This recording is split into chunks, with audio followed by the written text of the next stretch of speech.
Spice prices have gone up since Boba Fett's come into town, but you can still stick your head inside of a pod racer's repulsor craft coupling for the same effect for free. Your sweetie found out you were force sensitive, so now the only way she can get off is by force choking her. You heard Tuskens like to travel single file to hide their numbers, but they got real ornery with you when you stepped to the side and counted about 15 or so. You got pulled over by a stormtrooper while you were shooting womp rats with your T-16. He said he was impressed, but the cocksucker still thought fit to give you a ticket. You tried smuggling for a while, but then you had to deal with that Jabba the Hutt fella, and, well, he only smells just a little bit better than Bantha Poodoo that's been sitting out in both suns.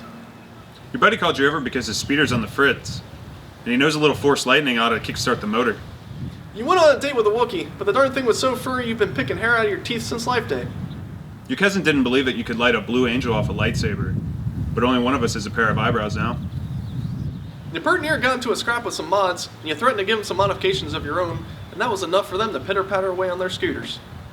You stepped out of the canteen and forgot your lighter, but figured out a speeder engine could light a dart in a pinch. Your gal stopped seeing you because the last time you were throwing hip, you decided to shout, "Now this is pod racing!" You heard a rumor that Jar Jar Binks could be a Sith mastermind, but that fella's more Templar than an Ewok cub. You've been moisture farming your whole life, but when you walk into the cantina, all the local gals are drier than the Dune Sea, and it's like, well, fuck.